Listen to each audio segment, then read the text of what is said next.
Fresh air and clean water are required to produce mushroom extracts. A constant supply of air and water must be ensured for high-quality extracts.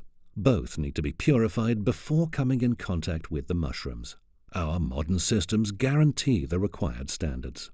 The first step in the extraction process is to fill the extraction tanks with mushroom pulp. This is done by a filler tube from above. 250 to 500 kilograms of milled mushrooms are needed for one single extraction process. The whole extraction process is carried out in a GMP environment.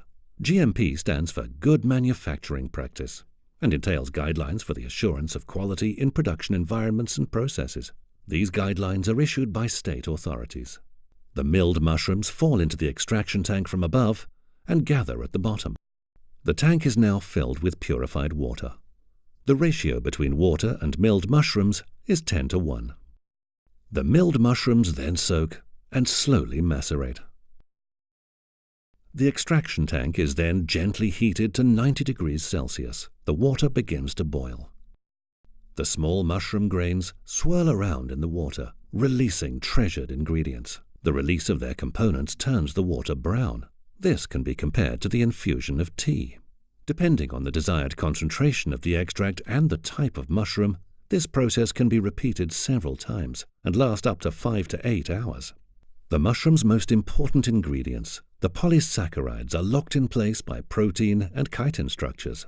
Not even the finest grinding can break up these structures. This is only possible through the process of extraction.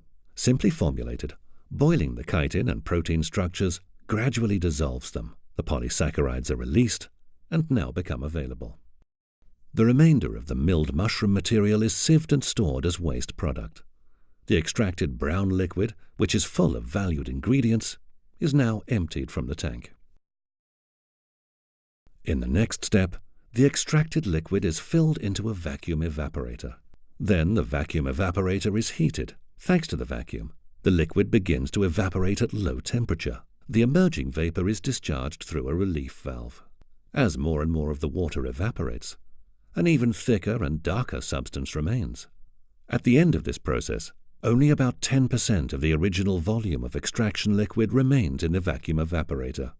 This concentrated sludge is now pressed into the spray dryer in the form of tiny droplets. Hot air is additionally blown into the spray dryer. The hot air causes the droplets to whirl around in the tank, further drying them. The dried remainders of those droplets trickle down. They gather at the bottom of the tank as dried mushroom extract powder.